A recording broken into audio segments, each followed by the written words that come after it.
Hi tears, என்ன வளையல் கடையை காட்டுறேன் அப்படின்னு பார்க்குறீங்களா? அது ஒன்றும் இல்லை, நம்ம ஸ்கூல் படிக்கும் பொழுதுலாம் இதில் தானே நம்ம வளையல் கை நிறையா போட்டுட்டு தெரிஞ்சோம். வளையல், ஸ்டிக்கர் போட்டு, நெயில் பாலிஷ் எல்லாம் நமக்கு தெரிஞ்ச 90s கிட்ஸ்க்குலாம் இதுதான் வந்து favourite shopping mall and shopping போகிற இடம்னு சொல்லலாம். எவ்ரி ஃப்ரைடேவும் தேர்ஸ்டேன்னு நினைக்கிறேன், தேர்ஸ்டேவும் இது வந்து நம்ம ஏரியாவுக்கு வரும் இந்த வண்டி வரும்பொழுது மிஸ் பண்ணாமல் அந்த வண்டியில் இருக்கிற எல்லா பொருளையும் வாங்கிடுறது. அது முக்கியமாக என்னென்னா, இந்த கலராக பொட்டு இருக்கும் இல்லையா, நெத்தியில் வைக்கிறதுக்கு ஒயிட் கலர், சந்தன கலர், குங்கும கலர்னு அந்த பொட்டு கண்டிப்பாக வாங்கிடுவோம். அதுக்கப்புறம் நிறைய ஸ்டிக்கர்ஸ் இருக்கும், அப்புறம் நெயில் பாலிஷ், அப்புறம் ஹேர் பின், குஷி பின், இந்த மாதிரி நிறைய ஹேர் கிளிப்லாம் வந்து வாங்குறது பார்த்திங்கன்னா இந்த மாதிரி கடைகளில் தான். அப்போலாம் நம்ம கடைக்கெலாம் கூப்பிட்டு போக மாட்டாங்க. ஏதாவது தீபாவளி, பொங்கல்னாலே இந்த வளையல் வண்டியை நிப்பாட்டி நம்ம வாங்கிக்கிறது. நான் ஆக்சுவலாக எதுக்கு போயிருந்தோன்னு பார்த்தீங்கன்னா, நம்ம வீடு சுத்தம் பண்ணுறதுக்காக கவனையில் திருவிழா வந்துச்சுல்ல, அதனால வீடு சுத்தம் பண்ணுறதுக்காக போயிருந்தோம். அப்போ தான் அந்த வளையல் கடையை பார்த்தோன்னா எனக்கு டக்குன்னு அந்த ஞாபகம் வந்துச்சு. அதான் போய் வீடியோஸ் எடுத்துகிட்டு இருந்தேன். இப்போ நம்ம வீடை க்ளீன் பண்ணி எடுத்துக்கலாம். அம்மா வந்து ஒட்டடை அடிச்சிட்ருக்காங்க, நான் வந்து கீழே கூட்டிகிட்ருக்கேன். மேலே ஃபேனெல்லாம் எதுவும் போடலை, இனிமேட்டு தான் நம்ம போடணும். டேபிள் ஃபேன் பார்த்தீங்கன்னா எடுத்துகிட்டு போய் வச்சுருக்கோம் அங்கேயே. நம்ம இப்போ க்ளீன் பண்ணிவிட்டு ப்ளஸ் நம்ம வீட்டுக்கு தேவையான க்ளீன் பண்ணி வச்சுட்டு வந்துட்டோன்னா அப்புறம் பசங்களாம் வந்தாங்கன்னா அவங்களுக்கு வந்து அலர்ஜி வராது, அந்த டஸ்ட் அலர்ஜிலாம் வராதுங்கிறதுக்கு தான் முன்கூட்டியே சுத்தம் பண்ணுறதுக்காக வீட்டுக்கு போனோம். அம்மா ஒரு பக்கம் சுத்தம் பண்ணிகிட்டு இருந்தாங்க, நான் ஒரு பக்கம் சுத்தம் பண்ணிகிட்டு இருந்தேன். தண்ணி, சாப்பாடு எல்லாமே வந்து இங்கேருந்து எடுத்துகிட்டு போயிட்டோம். நம்ம வீட்டிலேருந்தே அங்கே எடுத்துகிட்டு போய் தான் க்ளீன் பண்ணிகிட்டு இருந்தோம். நம்ம முன்னாடியே சுத்தம் பண்ணி வச்சோன்னா அன்றைக்கி நைட்டு போனோன்னா நம்ம ஸ்டே பண்ணிட்டு வரலாம் அப்படின்னு சொல்லிட்டு தான் இந்த பிளானு. சரி, க்ளீன் பண்ணி எடுத்து வச்சுக்கலாம் அப்படின்னு சொல்லிட்டு க்ளீன் பண்ணிகிட்டு இருந்தோம். நாங்கள் க்ளீன் பண்ணிக்கிட்டே இருக்கக்குள்ளே அப்பா போய் மோட்ரு போட்டு விட்டாங்க. மோட்ருலேயும் தண்ணி வந்துச்சு. நம்ம பிடிச்சி வீடெல்லாம் சுத்தமாக அலசி விட்டுட்டு அதுக்கப்புறம் நம்ம சாப்பிட்டுட்டு அங்கேருந்து கிளம்பிட்டோம். அப்புறம் ஈவினிங் பார்த்திங்கன்னா நான் வந்து வயலுக்கு போயிருந்தேன். அந்த வயலில் வந்து அழகாக நெல் விளைஞ்சிருந்தது. இது ஃபுல் அண்ட் ஃபுல் இப்போ வந்து விளைஞ்சிடுச்சுங்க அந்த நெல். இது வந்து அறுக்கிற ஸ்டேஜுக்கு வந்துடுச்சு. இந்த க்ரீன் கலரெல்லாம் எல்லோ கலராக ஆன பிறகு நெல் அறுத்துடுவாங்க. அது வரைக்கும் மழை பெய்யாமல் இருக்கணும். ஆனால் தொடர்ந்து இங்கே மழை பெய்யறதால நெல் அறுக்க கொஞ்சம் லேட் ஆகும். இது பார்த்திங்கன்னா குண்டு அரிசி, குண்டாக இருக்கும் இல்லையா, நம்ம இட்லிக்கெலாம் போடுவோம் இல்லையா, அந்த குண்டு அரிசி பார்க்குறதுக்கே அப்படியே விளைஞ்சி நிற்கிது. அவ்வளோ அழகாக இருக்குது பார்க்குறதுக்கே. கண்கோடி வேணுங்கிற மாதிரி அவ்வளோ ஒரு இயற்கையான காட்சி. நமக்கு ப்ளசண்ட்டாக இருக்குங்க. எந்த ஒரு டிஸ்டர்பன்ஸும் இல்லாமல், டிராஃபிக் சவுண்டும் இல்லாமல், எந்த ஒரு பொல்யூஷனும் இல்லாமல், நல்லா ஏர் பொல்யூஷன்லாம் இல்லாமல் ஃப்ரீயாக நல்லா ப்ரீஸியாக அந்த ஏர்லாம் நல்லா ஃப்ரெஷ்ஷாக வரும். என்ஜாய் பண்ணலாம் நம்ம. அப்போ பார்த்திங்கன்னா இந்த வயலுக்கு நடுவில் நிறைய கரிசலாங்கண்ணி இருந்தது. ஆக்சுவலாக எனக்கு டவுட் என்னென்னா, இது கரிசலாங்கண்ணியா இல்லையா அப்படின்னு சொல்லிட்டு எனக்கு டவுட்லேயே நான் அதை பறிக்காமல் வந்தேன். அப்பயும் கொஞ்சம் பறித்து வீட்டுக்கு எடுத்துகிட்டு வந்தேன். அம்மா சொன்னாங்க, ஆனால் அது கரிசலாங்கண்ணி தான், இனிமேட்டு தான் போனோன்னா பறிச்சிட்டு வரணும். இது வந்து பார்த்திங்கன்னா குண்டாக இருக்குது பாருங்களேன். நெல்லெல்லாம் அவ்வளோ அழகாக இருக்குது. நெல்லெல்லாம் பார்க்குறதுக்கு உங்களுக்கு தெரியுதா? இதை நான் சாப்பிட்டு பார்த்தா நம்ம இட்லிக்கு போடுவோம்ல பொன்மணி அரிசி, அந்த மாதிரி மாடலில் இருந்துச்சு. இது வந்து குண்டரிசி தான் இதை சொல்லுவாங்க என்னை பொறுத்தளவு. உங்கள் ஊரில் என்ன சொல்லுவாங்கன்னு சொல்லிட்டு கமெண்ட் பண்ணுங்கள். இங்கே பாருங்கள், இந்த ஏரியா நம்ம இப்போ எங்கே இருக்கோன்னா எக்ஸாக்டாக வந்து நம்ம குலதெய்வம் கோவிலுக்கு பொங்கல் வைக்க போவோம் இல்லையா, அங்கே தான் இருக்கும். இங்கேருந்து பார்த்தா நம்ம குலதெய்வம் கோவில் இருக்கும். அப்புறம் இந்த வயலில் வந்து எப்படின்னா, ஒவ்வொரு வயலுக்கும் வாய்க்கால் வச்சுலாம் நம்ம தண்ணி பாய்ச்ச முடியாது. அதனால் என்ன பண்ணால் பைப் லைன் தான் போட்டிருக்காங்க. பைப் லைன் பார்த்திங்கன்னா எந்தெந்த வயலுக்கு தண்ணி தேவையோ அந்தந்த வயலுக்கு நேராக நம்ம பைப் லைனை திறந்து விட்டோன்னா, ஒரு காலையில் திறந்து விட்டோன்னா ஒரு ஈவினிங் பாயும். ஈவினிங் திறந்து விட்டோன்னா நைட் ஃபுல்லாக பாய்ஞ்சு காலையில் பாயும். அந்த மாதிரி தான் 1 டே எடுத்துக்கோங்க ஒரு இது பாயறதுக்கே. இந்த கொல்லை ஃபுல்லாக பாயணுன்னா கண்டிப்பாக வந்து 1 மந்த் ஆகும். அப்படி தான் வந்து தண்ணி பாய்ஞ்சிட்ருக்கு. அந்தளவுக்கு தண்ணியும் இல்லை, தண்ணி ரொம்ப ஸ்லோவாக வர்றதால தண்ணி கம்மியாக தான் பாயும். இதை நான் ஏன் பறிச்சிட்ருக்கேன்னா, இது சும்மா வீட்டில் தோரணம் கட்டுறதுக்காக சும்மா கொஞ்சமாக பறிச்சிக்கிட்டேன். இதை பறித்து ஏன் வேஸ்ட் பண்ணுறீங்கன்னு கேட்காதீங்க. இதில் வந்து நெல்மணி தோரணம் கட்டுறது ரொம்ப நல்லதுன்னு சொல்லுவாங்க வீட்டுக்கு. அதனால் கொஞ்சம் பறித்து வாசலில் கட்டுறதுக்காக தோரணம் மாதிரி இல்லை, சும்மா ஜடை மாதிரி பின்னி மேலே மாட்டி வைக்கலாம் அப்படின்னு சொல்லி தான் பறிச்சுட்டு வந்தேன்.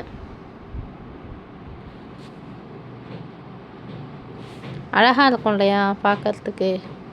அதுவும் நான் எப்படி பறிச்சேன்னா, இந்த கீரை கிடக்கு இல்லையா, கீரை படுத்து கிடக்கும் இல்லையா, அந்த நெல்லை பறித்து அது பாதி கீரை கொட்டி போய் தான் இருக்குது, பேலன்ஸ் நான் பறிச்சிட்டு இருந்தேன்.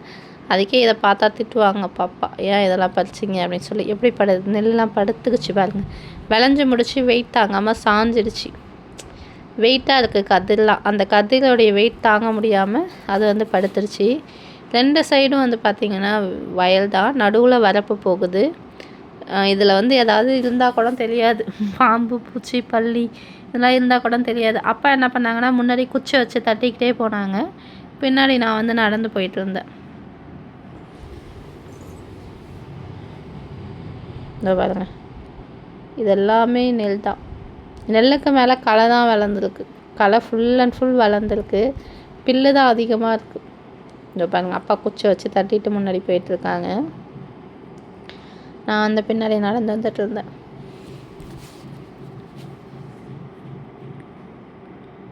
இது ஃபுல்லாகவே வந்து பார்த்திங்கன்னா வயக்காடு தான். எங்கள் ஊரில் மட்டும் தனித்தனியாக இருக்குங்க. அதாவது கடலை, முருங்கை இதெல்லாம் போடுறது வந்து ஒரு தனி பகுதி, நெல் விளையிறது ஒரு தனி பகுதி. உங்கள் ஊரில் எப்படின்னு சொல்லிட்டு கமெண்ட் பண்ணுங்கள். வயலில் வந்து யாரும் வந்து உளுந்து, கரும்பு, முருங்கை இந்த மாதிரிலாம் போட மாட்டாங்க. இது வந்து வயக்காடுனா வயலில் நெல் மட்டும்தான் போடுவாங்க. ஒரு சில பேர் முருங்கை போடுவாங்க, ஆனால் ஒரு சில பேர் வந்து நெல் மட்டும்தான் போடுவாங்க. நான் சொன்னேன் இல்லையா, ஒரு வயலுக்கு நேராகவும் ஒரு பைப் வச்சுருப்பாங்க, அந்த பைப்பை அப்பப்போ திறந்து விட்டுப்பாங்க. இது ஃபுல்லாக விளைஞ்சிருக்கு. அந்தாண்ட லாஸ்ட்டு ஃபுல்லாக வந்து பார்த்திங்கன்னா ஆரைஸ் பதி போட்டிருக்காங்க.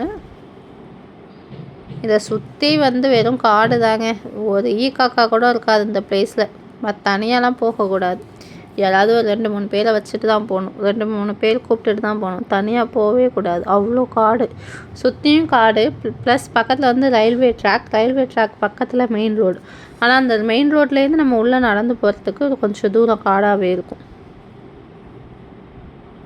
அதனால் இங்கே நான் மோஸ்ட் ஆஃப் தி டைம் போகவே மாட்டேன். ஒரே ஒரு தடவை வீடியோ எடுக்கிறதுக்காக போனேன்.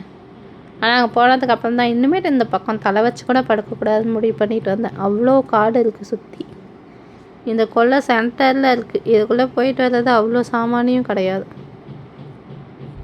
எவ்வளோ கஷ்டப்பட்டு வீடியோ எடுத்தாலும் நீங்கள் சப்போர்ட் பண்ண மாட்டீங்க, சப்ஸ்கிரைப் பண்ண மாட்டீங்க, வீடியோ ஃபுல்லாக பார்க்கவும் மாட்டீங்க. அது வேறு விஷயம். நம்ம இவ்வளோ எஃபெக்ட் போடுறது என்னவோ வந்து 100%ல் வந்து ஒரு 50% வந்து யூஸ்ஃபுல்லாக இருந்தால் நல்லாயிருக்கும் அப்படின்னு நான் நினைப்பேன். ஆனால் அது ஒரு 10% மட்டும்தான் யூஸ்ஃபுல்லாக இருக்கும். இந்த நெல் வந்து அரிக்க ஆரம்பிச்சிடும், இந்த நெல்லோடைய சொனை. இப்போ தான் நான் வந்து கரிசலாங்கண்ணி பறிக்கலாம் அப்படின்னு சொல்லிட்டு போகலான்னு போனேன். சரி, அது வரைக்கும் வீடியோஸ் எடுத்துகிட்ருக்கோம், வீடியோஸ் எடுத்துகிட்டு அதுக்கப்புறம் போகலான்னு. கரிசலாங்கண்ணியோட ஹெல்த் பெனிஃபிட் வந்து நிறையா இருக்குது. அதாவது இது வந்து எக்ஸ்டர்னலாக யூஸ் பண்ணுறது சொல்கிறேன், இன்டர்னல் நோ யூஸ். இன்டர்னலாக யூஸ் பண்ணலாமா என்னன்னு எனக்கு தெரியாதுங்க, ஆனால் எக்ஸ்டர்னலாக அதாவது தலைக்கு வெளிப்புற பகுதிக்கு யூஸ் பண்ணலாம், வெளியில் அதாவது ஹேர் பேக் யூஸ் பண்ணலாம். ஹேர் பேக் வந்து கரிசலாங்கண்ணி வந்து அவ்வளோ ஒரு மருத்துவ குணம் வாய்ந்தது, பிருங்கராஜான்னு சொல்லுவாங்க இல்லையா, அதுதான் கரிசலாங்கண்ணி. இப்போ இந்த கரிசலாங்கண்ணி அரைச்சி நம்ம தலையில் தேய்ச்சிக்கிட்டோன்னா தலைமுடி வந்து கருப்பாகும். அதுக்காக தான் இந்த கரிசலாங்கண்ணி மெயின். அப்போ வந்து முடி வளர்ச்சியை தூண்டும். கரிசலாங்கண்ணி வடை கூட செஞ்சு இப்போ ரீசெண்ட் டைமில் எல்லோரும் வந்து இன்ஸ்டாகிராமில் ஃபேமஸ் ஆகி அது ஒரு பிஸ்னஸாகவே பண்ண ஆரம்பிச்சிட்டாங்க பாருங்கள். ஆனால் கரிசலாங்கண்ணி இந்த கொல்லை ஃபுல்லாக இருக்குது, இந்த கொல்லையில் போய் பறிக்கிறது தாங்க அவ்வளோ ஒரு மோஸ்ட் ஆஃப் சேலஞ்சாக இருக்கும். ஏன்னா என்னை பொறுத்தளவு இந்த கொல்லைக்கு போகிறது கொஞ்சம் கஷ்டம்தான்.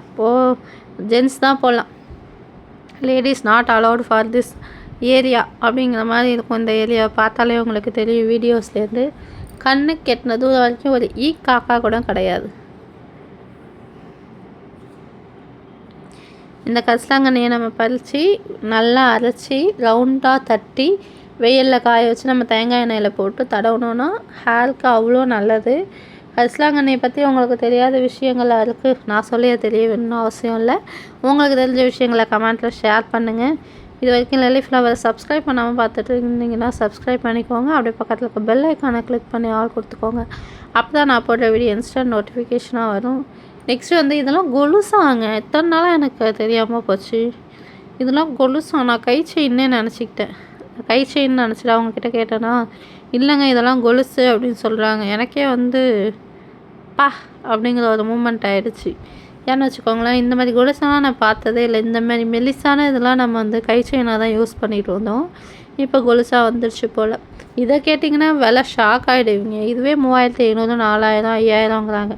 அப்போ கொலுசு நம்ம காலில் போடுற கொலுசு எவ்வளோ இருக்குன்னு சொல்லிட்டு ஷாக் ஆகி வந்தேன். ஆனால் இப்போ ரீசெண்டாக நான் போட்டிருந்த 100 கிராம் கொலுசை கொடுத்துட்டு 40 கிராம் கொலுசை வாங்கினேன். அந்த மாதிரி கூட கதைகள் இருக்குது. அவ்வளோ ரேட் விலைவாசி உயர்ந்துட்டு போகுது. ஆனால் நம்ம வாழ்க்கையின் தரம் மட்டும் உயரவே மாட்டேங்குது. வரவு எட்டனா செலவு பத்தனாங்கிற மாதிரி இப்போ வரவு 25 பைசா, செலவு வந்து 50 ரூபாங்கிற மாதிரி ஆயிடுச்சு. நெக்ஸ்ட் வந்து வீட்டில் கூழ் செஞ்சுருந்தாங்க, கம்மங்கூழ். இதெல்லாம் வந்து நான் குடிக்கிறதுக்கு வந்து சின்ன பிள்ளையில ஒரு ப்ரிஸ்டேஜ் ப்ராப்ளம் பார்த்துட்டு இருந்தேன்.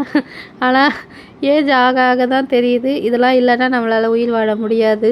கொஞ்சம் நம்மளுடைய சாப்பாட்டு முறைகளையும் மாற்றினா தான் நம்மளும் கொஞ்சம் ஆரோக்கியமாக வாழலாம் அப்படின்னு சொல்லிட்டு அம்மா கூழ் செஞ்சுட்டு இருந்தாங்க.